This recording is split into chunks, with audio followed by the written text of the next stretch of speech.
Tugasku menemanimu.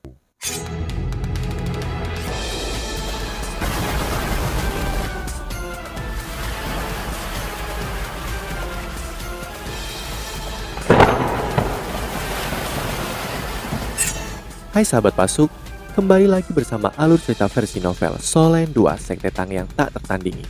Jangan lupa like, subscribe, dan nyalakan tanda lonceng. Mari kita lanjutkan. Dai Wabin sangat berbakat, namun dia ditakdirkan untuk tidak memasuki halaman dalam. Tes kemajuan sudah berakhir, siswa yang tidak lulus bisa mengikuti tes lagi 3 hari kemudian. Tetapi mereka akan terpaksa meninggalkan akademi jika gagal juga. Kelas yang diajar Guru Wang Yan dan Guru Zoyi yaitu kelas 1 memiliki tingkat kelulusan 95% yang menakjubkan. Fakta menunjukkan bahwa menggabungkan keduanya sangat efektif. Guru Zoyi bisa mengolah muridnya dengan baik, sementara Guru Wang Yan memiliki banyak pengetahuan dan gaya mengajar yang hangat. Dikombinasikan dengan siswa yang benar-benar luar biasa, hanya ada beberapa orang yang tidak lulus ujian kemajuan. Namun mereka masih memiliki kesempatan untuk mengikuti ujian lagi. Yu Hao, kenapa kamu tidak membiarkanku menyelesaikan dendamku dengannya? Wang Dong bertanya pada Yu Hao dengan marah. Yu Hao berkata, akademi tidak memberikan vonis apapun, jadi apa yang bisa kita lakukan sendiri? Kita diam saja dan awasi dia. Lebih penting kita bekerja keras dan meningkatkan kekuatan kita. Ketika kita bisa mencapai tingkat kekuatan kakak senior Xiao Tao, kita tidak perlu takut akan penyergapan lagi. Pertempuran kemarin telah sangat merangsangnya, tapi jelas tidak mungkin meningkatkan kultivasi dalam jumlah besar dalam waktu singkat. Namun, alat jiwa dapat meningkatkan kemampuan pertahanannya. Dengan demikian, dia sudah merencanakan untuk menggunakan beberapa hari ke depan untuk memodifikasi seperangkat alat jiwanya. Paling tidak, dia ingin memastikan bahwa mereka semua adalah alat jiwa kelas 2. Jika dia dan Wang Dong memiliki pendorong kelas 2, ketika mereka disergap, mereka tidak akan ditinggalkan dalam keadaan yang menyedihkan. Wah, aku benar-benar memikirkannya dan dia ada di sana. Wang Dong menatap pintu ruang kelas. Yu Hao tanpa sadar mengikuti tatapannya, melihat Ma Xiaotao berpakaian merah berdiri di luar kelas dan melambai padanya. Keadaan fisik Ma Xiaotao sepertinya tidak benar. Wajahnya yang menawan memerah dan bahkan ada cahaya merah samar yang menyinari tubuhnya.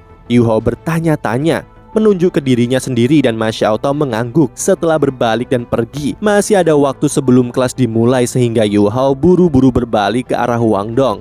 Jika aku kembali terlambat, bantu aku. Saya akan melihat mengapa kakak senior Xiaotao mencariku. Ya, Wang Dong juga merasa bahwa sesuatu tentang Ma Xiaotao tidak benar. Jika ini sebelum kejadian kemarin, dia pasti tidak akan membiarkan Yu Hao pergi sendiri. Namun dia tidak waspada lagi terhadap Ma Xiaotao karena dia telah menyelamatkan mereka kemarin. Yu Hao cepat-cepat meninggalkan kelas. Saat dia keluar, dia merasakan gelombang cahaya merah menghampirinya. Terlepas dari seberapa akurat deteksi spiritualnya, dia tidak bisa mengelak sama sekali. Gelombang panas segera menelan seluruh tubuhnya. Sumber panas itu adalah tubuh Ma Xiaotao. Dia mengeluarkan erangan sambil memeluk Yu Hao. Yu Hao, aku tidak bisa. Aku tidak bisa menahannya lagi. Lakukanlah. Suaranya keras dan tidak hanya siswa yang lewat mendengarnya, tetapi bahkan siswa kelas 1 juga mendengarnya. Yu Hao saat ini berada di depan pintu kelas saat dia dipeluk oleh Ma Xiaotao yang berapi-api. Benar-benar mustahil baginya untuk bebas. Cahaya merah berkedip-kedip dan Ma Xiaotao tiba-tiba melaju dan menghilang dengan Yu Hao di belakangnya. Wang Dong segera merasa ada sesuatu yang tidak beres. Dia buru-buru berlari keluar, tetapi dia hanya bisa melihat bagian belakang tubuh Ma Xiaotao menjauh. Masih ada beberapa siswa yang saling memandang. Ekspresi Wang Dong menjadi pucat. Dia baru saja akan mengejar mereka, tetapi sebuah lengan tiba-tiba menghentikannya. Saat dia melangkah maju, "Lepaskan aku!" Wang Dong menjadi marah, namun dia segera linglung. Ketika dia berbalik, orang yang menahannya adalah Guru Zoyi. "Apa masalahnya? Kenapa kamu begitu tidak sabar?" Guru Zoyi berbicara dengan suara rendah. Meskipun dia menyukai keduanya, dia pasti tidak akan membiarkan siswanya menentangnya. Wang Dong berkata dengan mendesak, "Guru Zoyi, Yu Hao telah dibawa pergi oleh Ma Xiaotao. Tolong pergi selamatkan dia dengan cepat. Saya merasa ada sesuatu yang salah dengannya. Jika dia dirugikan olehnya..." Guru Zoyi menarik Wang Dong kembali ke ruang kelas. "Jangan khawatir, tidak akan ada yang terjadi. Dekan Yan Shaozi telah memberitahuku tentang hal ini. Jiwa bela diri Ma Xiaotao agak istimewa dan jiwa bela diri kedua Yu Hao dapat membantu kultivasinya. Lebih jauh lagi, ini akan berguna bagi Yu Hao. Kembalilah ke tempat dudukmu. Kita akan memulai kelas. Guru Zoyi menutup pintu ruang kelas. Perasaan khawatir Wang Dong tidak surut. Sebaliknya, ini menjadi lebih kuat. Dia secara alami tahu bahwa Yu Hao tidak akan dilukai oleh Ma Xiaotao, tetapi kekhawatiran yang dia rasakan meningkat ketika dia melihat Ma Xiaotao memeluk Yu Hao. Pada saat ini pikiran Yu Hao kosong. Dia tahu Ma Xiaotao tidak akan menyakitinya, hanya saja dia agak malu karena kecantikan luar biasa ini memeluknya tiba-tiba. Dalam sekejap mereka telah meninggalkan gedung sekolah. Ma Xiaotao bergegas menuju Danau Dewa Laut dengan Yu Hao di belakangnya, di mana dia akhirnya mengambil nafas dalam-dalam. Yu Hao, cepat, bantu aku. Aku tidak bisa menahannya lagi. Aku perlu elemen esmu membantuku untuk menekan api jahatku. Cepat, dia tergagap. Yu Hao akhirnya tahu apa yang harus dilakukan. Yu Hao dengan cepat melepaskan jiwa bela dirinya. Hawa dingin yang kuat tiba-tiba keluar dari tubuhnya. Ma Xiaotao tiba-tiba menjadi kaku, tetapi tidak berharap arus dingin pamungkas mengalir ke tubuhnya. Begitu baik, begitu menyegarkan. Tembakan kekuatan penuhnya tadi malam memicu Phoenix jahat untuk bangun. Setelah menahan selama 1 malam, dia harus berlari untuk menemui Yu Hao. Setelah Yu Hao merilis Kaisar Kalajengking Giok Es, danau di sekitarnya membeku dengan kecepatan luar biasa. Mereka membeku dalam sekejap mata. Ma Xiaotao yang memegang Yu Hao merasa hawa dingin yang kuat mengalir ke tubuhnya, dan api jahat langsung ditekan. Kesempatan yang luar biasa seperti ini, secara alami dia tidak akan melewatkannya. Ma Xiaotao perlahan-lahan melepaskan api di tubuhnya dan mengalirkannya dengan es pamungkas Yu Hao. Dengan cara ini api jahat yang melekat padanya ditekan di bawah dingin yang ekstrim, dan tubuh Yu Hao juga berganti-ganti di bawah dingin dan panas juga, seperti pemurnian dalam tungku. Meskipun ia memiliki atribut es pamungkas, kultivasinya jauh dari Ma Xiaotao. Pada awalnya Yu Hao tidak merasakan apa-apa, tapi saat berlalu lama kekuatan jiwa di tubuhnya terkuras. Panas terus-menerus menyerang tubuhnya. Yu Hao hanya bisa menggertakkan giginya dan dia tidak tahu berapa lama Ma Xiaotao untuk bisa menekan api jahatnya. Yu Hao hanya bisa terus memeras kekuatan jiwanya sendiri. Yu Hao mencoba bertanya kepada Permaisuri Es dan Ulat Sutra Tianmeng, tetapi kedua cincin jiwa cerdas ini tetap diam pada saat ini. Waktu berlalu, panas semakin kuat dan Yu Hao sendiri semakin lemah. Pikirannya mulai agak kabur, seperti akan meleleh kapan saja. Tulang-tulang tubuhnya perlahan menyala, melindungi tubuh Yu Hao sendiri. Setelah kekuatan Phoenix jahat dibor ke dalam tubuhnya, itu akan dipaksa keluar dengan segera, tetapi tidak melakukan serangan balik.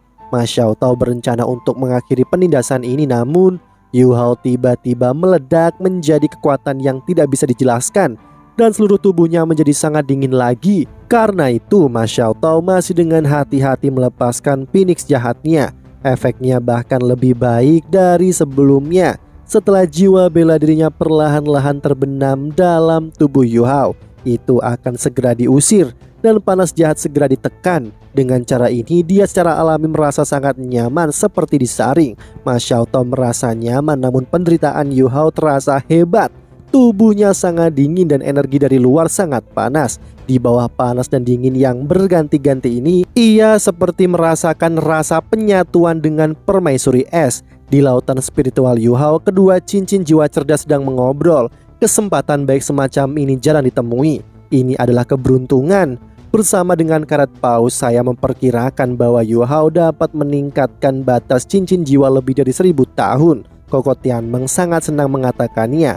Permaisuri Es berkata, sepertinya begitu, namun mengapa kamu tidak membiarkanku mengambil alih tubuhnya tadi malam? Koko Tianmeng menyahut, ambil alih? Kau mengambil alih tubuhnya? Aku khawatir dia akan mati olehmu. Apakah kamu berani melepaskan segel? Jika kamu melakukannya, Yu Hao akan langsung selesai. Permaisuri Es terdiam. Koko Tianmeng melanjutkan, lagi pula sudah ada banyak orang kuat Akademi Shrek yang datang. Kita tidak perlu berjuang keras. Sangat disayangkan bahwa wanita ini bukan atribut api pamungkas. Jika itu atribut api pamungkas, dan jika dia dapat berlatih dengan Yu Hao, rencana itu hanya akan memakan waktu 10 tahun. Hehehe, Permaisuri Es berkata, jika itu adalah atribut pamungkas, itu sangat berbahaya. Saat berlatih akan terjadi tabrakan antara kedua belah pihak. Sekarang situasi ini sangat baik. Api jahat di tubuh wanita ini ditekan oleh Yu Hao, dan Yu Hao mendapatkan manfaat dari penempaan fisik. Jika mereka benar-benar dapat menyatu, maka kekuatan Yu Hao akan melambung dan Phoenix jahat wanita ini dapat benar-benar diselesaikan. Namun kultivasi Yu Hao tidak cukup. Dingin dan panas berganti dalam waktu yang lama. Rasa sakitnya luar biasa. Pikiran Yu Hao bahkan agak kabur, namun dengan semangatnya ini tidak menimbulkan ancaman besar. Karena itu, selain rasa menderita, ia juga menempa tubuh secara bergantian dengan panas dan dingin. Dan seharusnya tidak ada masalah dengan ini. Akhirnya, Ma Xiaotao memiliki jalan keluar untuk Phoenix jahatnya. Dari hari pertama kultivasi, dia disiksa oleh api jahat. Dia sudah berulang kali akan menyerah. Hari ini, akhirnya dengan adanya Yu Hao, ia dapat menyaring api jahat sepenuhnya dari tubuhnya melalui tubuh Yu Hao. Semua api jahat ditekan di kedalaman darah, setidaknya untuk waktu yang lama tidak akan menghasilkan pengaruh apapun. Ini berarti bahwa dia bisa keluarkan semua potensinya saat sedang berlatih dan berkelahi. Ma Xiaotao tiba-tiba terkejut. Dia menemukan bahwa Yu Hao tidak sadarkan diri. Dia menikmati perasaan yang dia tunggu-tunggu selama ini, namun dia lupa apakah Yu Hao bisa menahannya. Dia menderita karena api jahat ini terlalu lama dan akhirnya memiliki kesempatan bagaimana dia tidak senang. Ma Xiaotao segera kembali ke pantai bersama Yu Hao. Di pantai dia tidak berani membantu Yu Hao untuk pulih. Keduanya memiliki elemen yang sangat bertentangan, es dan api. Dia takut ketika mencoba untuk menyelamatkannya, seperti menyalurkan energi panasnya. Ini akan menyebabkan pertarungan di dalam tubuh Yu Hao. Hari telah menjadi gelap, namun Yu Hao masih belum pulih. Kali ini Ma Xiaotao benar-benar khawatir. Yu Hao berbeda dari Susan Shi. Meskipun Yu Hao punya elemen pamungkas, tapi bagaimanapun kultivasinya masih rendah. Ma Xiaotao dipenuhi dengan rasa bersalah dan bertekad menemukan cara untuk memberi kompensasi pada adik lelaki ini. Beberapa saat pikiran Yu Hao berangsur-angsur terbangun. Pada saat ini dia hanya merasa bahwa seluruh tubuhnya tidak dapat menggunakan kekuatan apapun. Perasaan ini bahkan lebih kuat dari serangan tadi malam. Matanya terbuka, Yu Hao batuk 2 kali. "Kamu sudah bangun?" Ma Xiaotao berbalik dengan cepat dan melihatnya. Yu Hao tiba-tiba mimisan dan hampir pingsan. Ma Xiaotao akhirnya menjadi sedikit panik. Dia adalah murid Yan Shaoze tentu saja. Dia tahu betapa pentingnya Wu Yu Hao bagi akademi. Terlebih lagi Yu Hao juga dipaksa untuk menekan api jahatnya. "Yu Hao, apakah kamu baik-baik saja? Jangan menakut-nakutiku." Ma Xiaotao khawatir Yu Hao mendengus. "Ini akan baik-baik saja setelah beberapa waktu. Benarkah? Jika kamu merasa tidak nyaman, katakan dengan cepat. Aku akan mengirimmu ke guru untuk dirawat." Yu Hao memutar matanya dan berkata, "Jika saya benar-benar terluka parah, saya khawatir sudah mati sejak tadi. Kekuatanmu terlalu kuat." Setelah beberapa saat, kekuatan Yu Hao akhirnya sedikit demi sedikit pulih. "Kakak senior, bisakah kamu membantuku?" Yu Hao bertanya pada Ma Xiaotao. Ma Xiaotao mengangguk. "Tentu saja Yu Hao. Di akademi kita, siapapun yang berani menggertakmu, katakan padaku. Saya akan membantumu." Sepertinya Ma Xiaotao benar-benar kejam. Yu Hao memutar matanya lagi. Wanita galak ini benar-benar memiliki logika yang kejam. Bahkan Yu Hao belum mengatakan apapun. Setelah kekuatan jiwa sedikit pulih, Yu Hao mengambil sepotong karet paus yang dibelinya tadi malam dan menyerahkannya kepada Ma Xiaotao. "Kakak senior, ini karet paus. Bisakah kamu melelehkannya untukku?" Untuk kondisi fisiknya saat ini, karet paus ini adalah pelengkap atau nutrisi yang tepat untuknya sekarang. Tubuhnya terluka dan ia membutuhkan nutrisi untuk pulih. Ma Xiaotao melihat karet paus. "Ini karet paus? Kenapa ini terlihat kualitasnya sangat rendah? Apakah kamu yakin untuk memakannya?" Yu Hao mengangguk. Ma Xiaotao mulai membakarnya dengan api Phoenix-nya. "Oh, ini cukup sulit." Ma Xiaotao menemukan bahwa karet paus ini sulit dilelehkan. Berangsur-angsur aroma aneh muncul. Aromanya sangat kuat. Karet paus gelap secara bertahap mulai mengubah penampilannya. Dan kecemerlangan emas samar mulai muncul lalu berubah emas gelap yang aneh. Dan saat panas meningkat, itu mulai berubah menjadi gel lembut, wangi yang bagus. Tampaknya kualitas karet paus ini sangat bagus. Ma Xiaotao terkejut. "Bagaimana kamu akan memakannya? Ini sangat panas." Ma Xiaotao menunjukkan gel karet paus yang sudah lembut ke Yu Hao. Melihat gel emas gelap yang lembut, Yu Hao sedikit tercengang. Dia belum pernah memakannya. Ma Xiaotao berkata, "Aku akan membantumu." Dia menggunakan tangannya membuang panasnya dan memasukkannya ke mulut Yu Hao sedikit demi sedikit. Hanya memakan potongan pertama dari karet paus, Yu Hao merasa dada dan perutnya memanas dan tiba-tiba meredakan rasa sakit di tubuhnya. Setelah memakannya, panas mulai mengalir ke seluruh tubuhnya. Benar saja, ini adalah hal yang sangat baik. Kekuatannya dipulihkan pada tingkat yang mencengangkan. Tubuh Yu Hao yang baru saja sangat membutuhkan nutrisi, penyerapan karet paus merupakan momen terbaik. Aliran panas terus mengalir dan secara bertahap tubuhnya mulai berkeringat. Yu Hao mulai mendidih. Ma Xiaotao memegang tubuhnya. Jaga pikiranmu dan edarkan kekuatan jiwamu untuk menyerap efeknya. Aku akan melindungimu. Namun kekuatan jiwanya tidak dapat menahan efek berapi-api. Suhu tubuh terus naik dan kali ini suhu tinggi menempa tulang-tulang dada permaisuri es.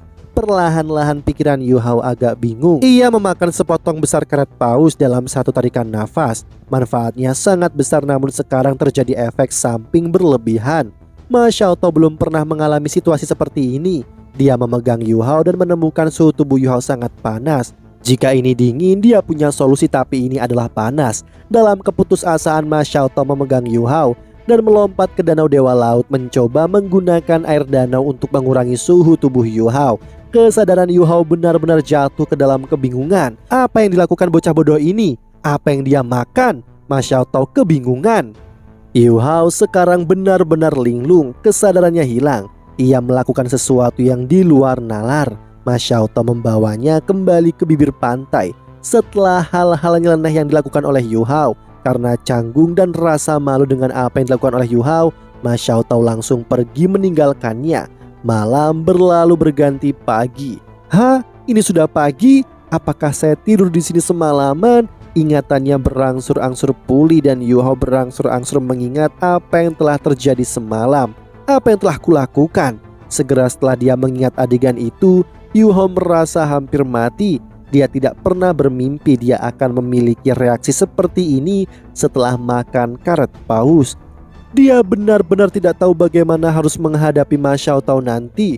Setelah periode depresi yang singkat, Yu Hao memutuskan untuk pergi sarapan dulu.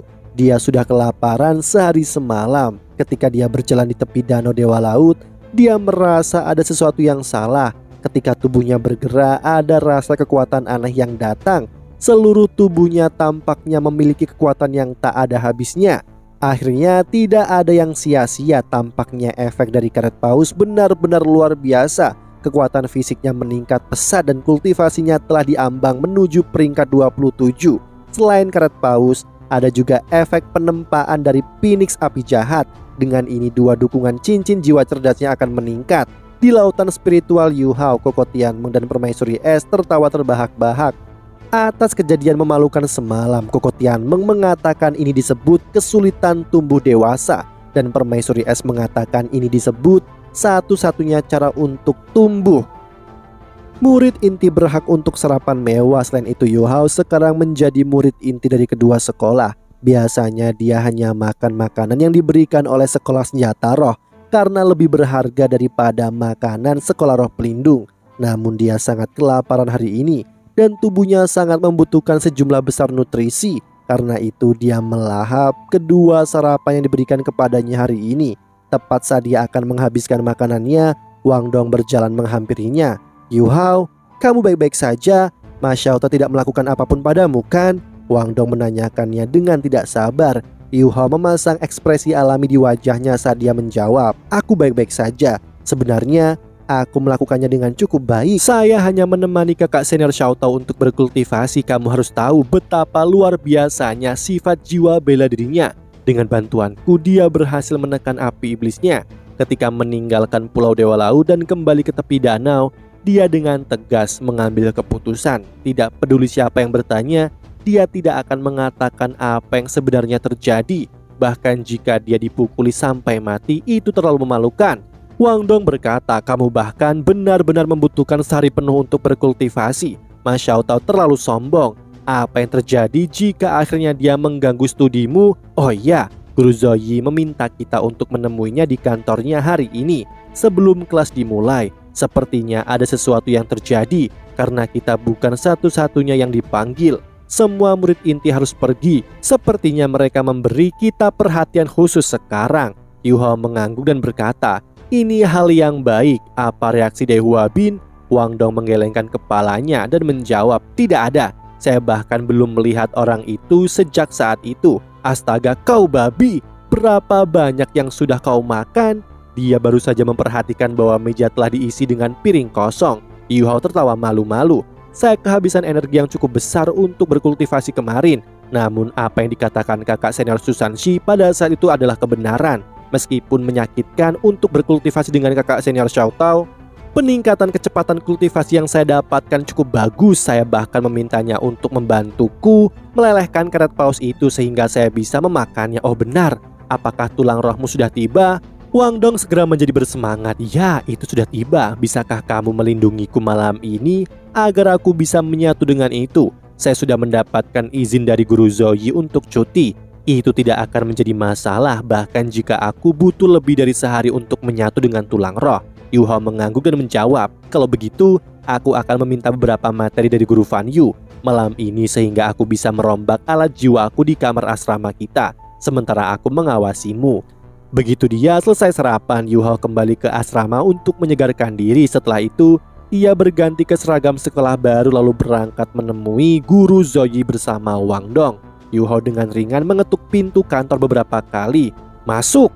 Suara dingin Guru Zoyi terdengar. Yu Hao dan Wang Dong masuk. Ruangan ini sudah penuh dengan murid inti dari kelas 1. Selain Yu Hao dan Wang Dong, Xiao Xiao, Lan Susu, Lan Luo Luo, Cao Jinsuan dan Wang Chutian yang secara resmi menjadi murid inti semuanya hadir di ruangan ini. Dengan demikian ada total 8 orang dari kelas mereka yang hadir. Guru Zoyi dengan sengaja melirik Yu Hao ketika dia melihat bahwa ekspresinya normal. Dia tidak mengajukan pertanyaan. Dengan batuk, dia mengarahkan pandangan semua orang ke arahnya. Alasanku memanggil kalian ke sini hari ini adalah karena aku memiliki situasi khusus yang perlu aku beritahukan kepada kalian. Dalam waktu 3 hari, halaman luar akan menyelenggarakan pertandingan kualifikasi murid inti. Awalnya itu tidak ada hubungannya dengan tahun kedua, tetapi akademi tiba-tiba memutuskan untuk membiarkan murid inti tahun kedua berpartisipasi dalam pertandingan ini. Karena itu, kalian perlu mempersiapkan diri. Namun kalian tidak perlu khawatir, tidak ada hukuman apapun jika kalian kalah pertandingan kualifikasi ini. Mereka yang berpartisipasi adalah semua murid inti dari halaman luar yang berusia 15 tahun ke bawah. Orang-orang dari sekolah senjata roh juga akan ikut serta. Ada sekitar 30 orang yang berpartisipasi dalam pertandingan ini. Kita akan memilih 7 untuk mengambil bagian dari misi. Perlu dicatat bahwa biasanya yang boleh berpartisipasi adalah siswa tahun ketiga, keempat, dan kelima. Namun kalian beruntung bisa berpartisipasi dalam pertandingan ini. Kalian harus melakukan yang terbaik. Kita memiliki 8 murid inti dari kelas kita. Setidaknya cobalah untuk tidak semuanya dieliminasi. Mendengar ini semua orang segera menghela nafas lega. Mereka bahkan diam-diam mengutuk akademi karena terlalu banyak ujian. Ujian kemajuan baru saja berakhir dan sekarang ujian murid inti. Baiklah, Yu Hao tetap tinggal sebentar. Sisanya bisa kembali dulu. Semua orang menjawab serentak. Semua siswa kembali ke kelas. Wang Dong berkata pada Yu Hao, Xiao Xiao dan aku akan menunggumu di luar. Begitu yang lain meninggalkan ruangan, Yu Hao dengan patuh menutup pintu kemudian berbalik menghadap Guru Zoyi. Guru, apakah Anda memiliki sesuatu untuk dikatakan kepadaku? Guru Zoyi dengan acuh tak acuh mengatakan, saya hanya menyampaikan pesan dari Dekan Yan Shaoze dan Dekan Xian Lin Keduanya mengatakan akan baik-baik saja jika yang lain tidak masuk 7 besar. Namun mereka juga mengatakan jika kamu gagal, kamu akan menderita konsekuensinya. Demikianlah kisah untuk kali ini. Sahabat Pasuk, jangan sedih, jangan bimbang, apalagi galau. Karena aku kan selalu menemanimu.